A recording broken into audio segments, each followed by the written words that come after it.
Bonjour, nous sommes en 2021. Nous sommes dans le site de l'Institut Docteur Angélique et dans une série de vidéos consacrées aux commentaires du livre des Proverbes.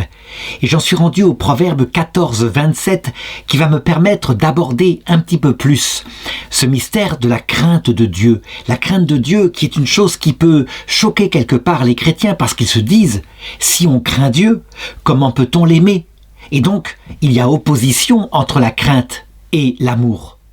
Or, on le voit bien, un homme qui battrait sa femme, une femme qui aurait peur de son mari, ne peut pas l'aimer, ce n'est impossible. Il faut donc d'abord considérer qu'il y a plusieurs sens au mot crainte dans l'écriture, au moins 3, j'en ai parlé dans le commentaire du psaume précédent, mais que les 3 sont finalement le commencement de la sagesse. Ça veut dire qu'ils peuvent véritablement réaliser ce proverbe. La crainte de Yahvé est source de vie pour éviter le piège de la mort.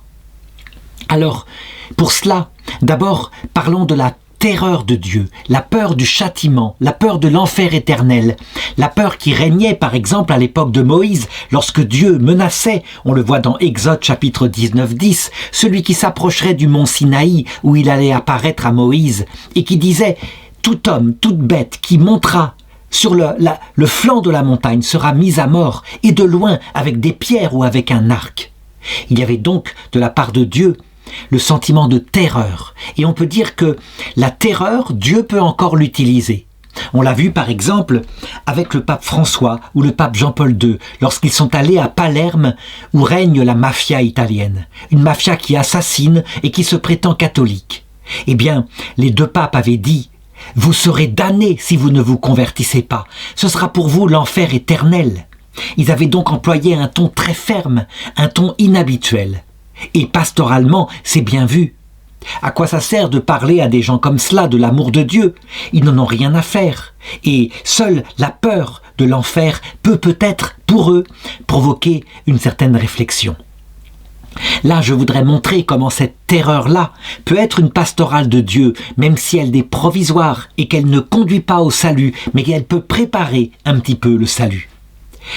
On a toujours demandé, c'est un débat qui se passe, je me rappelle en avoir débattu avec mes élèves et avec des inspecteurs en religion catholique en Belgique, si les guerres religieuses avaient fait plus de morts que les guerres politiques. Et les inspecteurs d'origine laïque disaient unanimement, mais c'est même pas la peine de réfléchir, ce sont les guerres religieuses qui ont fait bien plus de morts. Alors je reprenais avec eux les guerres qui s'étaient passées, une par une, la guerre froide, la guerre 39-45, la guerre 14, je sais pas, le génocide au Rwanda par exemple, 1 million de morts. Et je leur démontrais que ces guerres-là étaient des guerres soit politiques, soit raciales, en tout cas certainement pas des guerres religieuses, pas même au Rwanda, où des catholiques tuèrent des catholiques parce qu'ils n'étaient pas de la même race. Et donc, on le voit, rien qu'au XXe siècle, les guerres idéologiques, les guerres politiques ont fait un nombre de morts absolument incroyable. Lorsqu'on compare avec le djihad islamique qui a été une guerre religieuse, eh bien, on a un chiffre de 100 pour 1. Mais si on prend le reste de l'histoire du monde, on s'aperçoit que c'est pareil. Ça veut dire que des guerres religieuses, il y en a eu par exemple au temps des guerres de religion au XVIe siècle. Elles ont fait beaucoup de morts. Mais quand on compare aux guerres politiques à la même période, eh bien, on s'aperçoit que c'est tout de même pas aussi fort. Ça a traumatisé durement, psychologiquement, ce siècle des guerres de religion. Mais en comparant à ce qui s'était passé avant, comme par exemple les guerres puniques,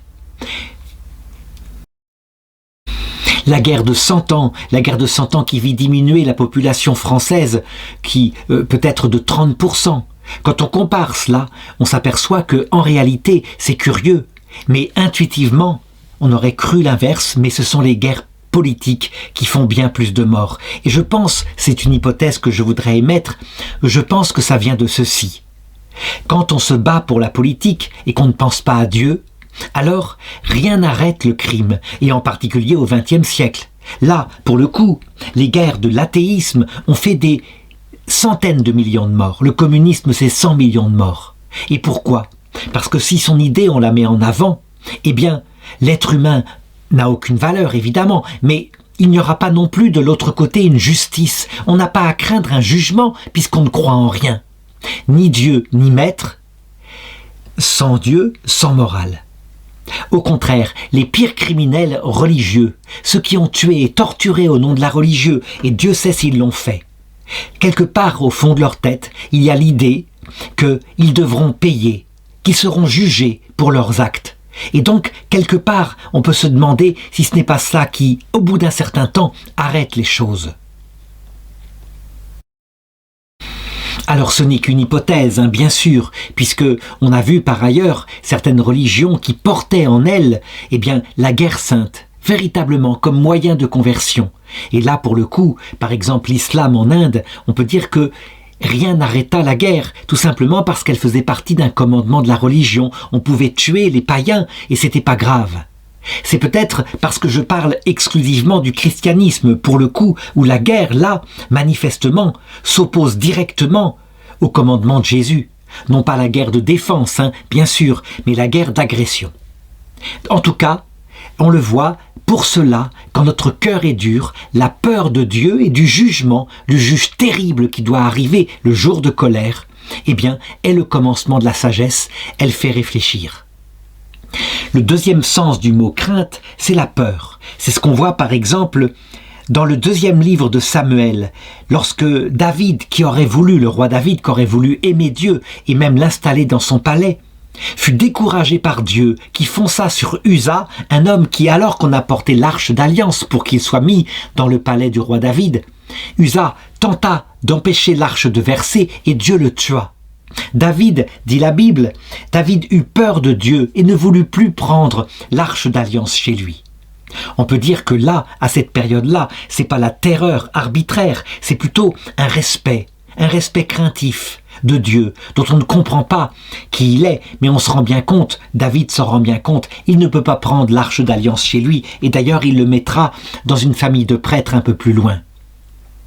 Est-ce que le respect pour la puissance de Dieu, le fait qu'on n'adore que Dieu, peut être un commencement de la sagesse et appliquer véritablement ce proverbe, à savoir, je le relis, la crainte de Yahvé est source de vie pour éviter les pièges de la mort? Je dirais oui. Si on supprime le respect pour Dieu, qui est une forme de crainte, on finit par supprimer même l'amour. Et ça, on l'a vu chez nous, chrétiens. Lorsqu'après le Concile Vatican II, certains personnages ecclésiastiques, très proches de mai 68, voulurent bannir tous les gestes de respect de la liturgie latine. Et pour mettre, c'était leur intention, des gestes d'amour, par exemple ce qui se passait lors du repas de la Sainte Seine, où c'était une table avec un repas, et c'était comme ça qu'était célébrée l'Eucharistie. Lorsque on supprima ce respect, cette crainte de Dieu, qui est le Tout-Puissant, mais complètement, y compris les génuflexions, le fait d'adorer le Seigneur quand on le recevait dans la bouche ou dans la main, peu importe, mais de l'adorer en tout cas, de le reconnaître comme notre Créateur. On vit se développer chez les enfants, un manque d'amour de Dieu aussi. Il n'y avait plus de respect, il n'y avait plus de crainte, il n'y avait plus au bout d'un certain temps d'amour. Dieu était considéré comme un copain et puis finalement oublié. Donc, le respect à ce niveau-là est le fondement de la sagesse. Et c'est ce que dit le pape Benoît XVI lorsque, en 2007, il autorisa l'ancienne liturgie et en disant simplement « Je l'autorise comme liturgie extraordinaire, mais ce que je veux rappeler, c'est qu'il faut des gestes de respect, y compris dans la liturgie de 1969, ça veut dire celle du Concile Vatican II. Nous devons remettre des gestes de respect. C'est important pour que l'amour revienne. Donc, même cette deuxième crainte, ce respect pour Dieu est fondamental. Et c'est vrai, celui qui respecte Dieu, du coup, évite les pièges de la mort. Au contraire, on a vu, à partir de cette fausse conception de Vatican II, des gens qui se disaient « il n'y a pas de péché, je ne pêche pas, de toute façon Dieu comprend, Dieu est amour, et tout va bien, il plaît, tout lui plaît, il n'y a pas de problème ». Et on tombait dans les pièges de la mort, parce que le péché existe vraiment. Celui qui trahit la femme de sa jeunesse, qui l'abandonne au prétexte qu'il n'a plus de sentiments pour elle. Il a péché gravement, et contre Dieu, et contre sa femme, et il mourra intérieurement. Il peut même se perdre s'il ne se repent un jour, et de toute façon, pour la terre, eh bien son âme sera malade de ce crime qui s'appelle une trahison.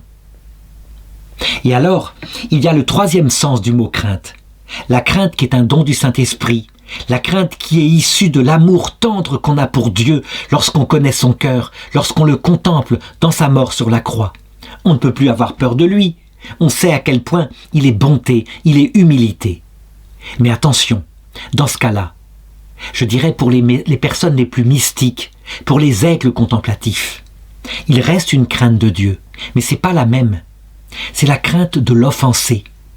Quand on découvre la fragilité de notre comportement, de son péché, la grande crainte, c'est de le perdre à cause d'un comportement mauvais. Et c'est ce qui est raconté, par exemple, dans le Cantique des Cantiques.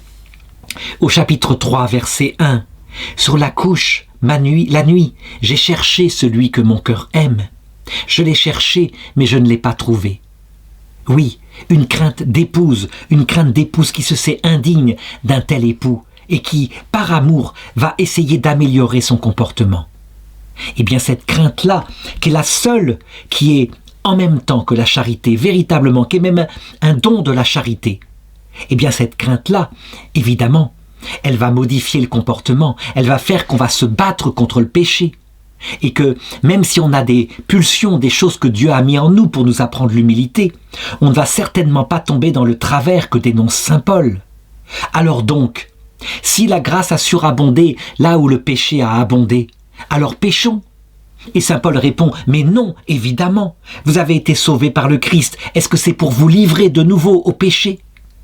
Donc, la crainte de Dieu, là, va faire que l'épouse amoureuse de Dieu, qui est notre âme, ne va pas pécher contre Dieu ni contre son prochain, et donc va appliquer les 10 commandements. Ce qu'on faisait par respect, quand on a peur de Dieu, de sa justice, on le fait maintenant par amour. Et l'effet est évidemment beaucoup plus fort, beaucoup plus vivant. Donc on le voit comment ce proverbe réalise de toutes les façons possibles ce qu'il dit. Oui, la crainte de Yahvé, quelle que soit ce qu'elle est, mais pour nous chrétiens, ce n'est plus la terreur. Évidemment, la terreur s'oppose à l'amour. Mais c'est la crainte chaste. Les 3 craintes dont j'ai parlé sont source de vie pour éviter les pièges de la mort.